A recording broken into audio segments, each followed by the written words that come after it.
Usually होता है patient का कुछ ज्यादा प्यास लग जाती है, ड्राई माउथ हो जाता है, वेट गेन हो सकता है, वेट लॉस हो सकता है, ब्लरिंग ऑफ विजन हो सकता है, पेशेंट को धुंधला दिखाई देगा। तो ये यूजुअली है signs and symptoms of diabetes.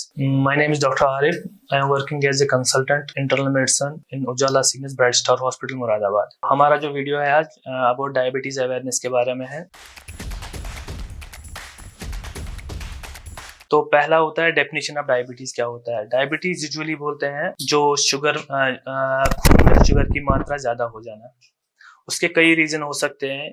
या तो हम बॉडी में से जो इंसुलिन कम निकल रहा है। नंबर 2 रीजन हो सकता है बॉडी में इंसुलिन कम निकल रहा है प्लस बॉडी में रेजिस्टेंस डेवलप हो जाती है टुवर्ड्स इंसुलिन, तो उसकी वजह से शुगर की मात्रा बढ़ जाती है। साइंस एंड सिम्टम्स होते हैं। यूजुअली होता है पेशेंट का कुछ ज्यादा प्यास लग जाती है, ड्राई माउथ हो जाता है, यूरिन ज्यादा कर लेता है, इसको बोलते हैं पॉलीयूरिया।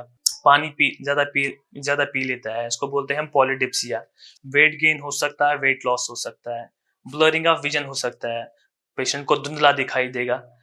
तो ये यूजुअली है signs and symptoms of diabetes. दूसरा है प्रेगनेंसी एंड डायबिटीज प्रॉब्लम और शुगर प्रॉब्लम्स। यूजुअली जो प्रेग्नेंट फीमेल्स होती है इनको रिस्क रहता है प्रेगनेंसी के दौरान खून में शुगर का ज्यादा होना।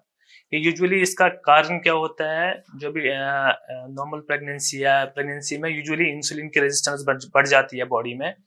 तो ऐसे पेशेंट्स को अर्ली स्क्रीनिंग की जरूरत पड़ती है इन द अर्ली ट्राइमेस्टर, ताकि जो भी रिस्क होता है बच्चे को इसकी वजह से, हाइपरग्लाइसीमिया की वजह से, जिनमें मेजर होता है कार्डियक डिफेक्ट्स हो सकते हैं, कंजेनिटल मालफॉर्मेशन हो सकता है और बॉडी बेबी का वेट बढ़ सकता है, जो डिलीवरी के टाइम दिक्कत कर सकता है पेशेंट को। तो ऐसे पेशेंट्स को हम early trimester, usually first trimester में स्क्रीन कर लेते हैं। तो स्क्रीनिंग हम usually oral glucose tolerance test से कर लेते हैं।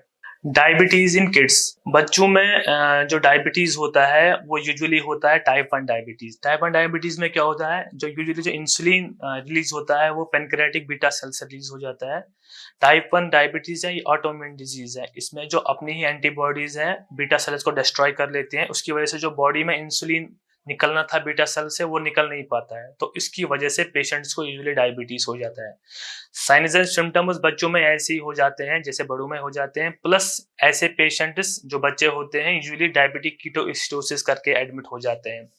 उसको बोलते हैं शुगर का अटैक। जो पेशेंट्स उस टाइम काफी उनका होश कम होता है, उस टाइम उनकी सांस तेज तेज चलती है, तो उस प्रॉब्लम को हम बोलते हैं डायबिटिक कीटोएसिडोसिस, और उस टाइम पेशेंट को एडमिट करना पड़ता है उस चीज के लिए। टाइप 2 डायबिटीज में यूजुअली रिस्क फैक्टर्स होते हैं, तो जिस पेशेंट्स में ये रिस्क फैक्टर हो उनको चाहिए अर्ली से अर्ली अपना स्क्रीनिंग, ब्लड शुगर स्क्रीनिंग कर ले, जिसमें यूजुअली आ जाता है फास्टिंग ब्लड ग्लूकोज और पोस्ट प्राइंडियल ब्लड ग्लूकोज। तो रिस्क फैक्टर क्या है टाइप 2 डायबिटीज मेलिटस होने के? पहला है हेरिडिटी। हेरिडिटी मतलब किसी के मामा पापा या माँ बाप या भाई बहन जिनको डायबिटीज है, तो उनको चाहिए अर्ली से अर्ली स्कैन कर ले अपना। नंबर 2 ओबेसिटी, किसी का बीएमआई ओबेसिटी रेंज में आ जाता है तो वो भी, उनका भी रिस्क रहता है डायबिटीज होने का। नंबर 3 है फिजिकल इनएक्टिविटी। जो भी हमारा अभी कल्चर बन गया यहाँ पे फिजिकल इनएक्टिविटी की वजह से, तो वो पेशेंट भी रिस्क में रहते हैं डायबिटीज होने के। और एक जिनको लिपिड की प्रॉब्लम हो, खून में जिसको डिस्लिपिडीमिया बोलते हैं, खून की मात्रा ज्यादा हो जाती है, तो वो पेशेंट्स भी रिस्क रहते हैं, उनका भी रिस्क रहता है डायबिटीज होने का। और जो पेशेंट हाइपरटेंसिव है उनको भी रिस्क रहता है डायबिटीज होने का।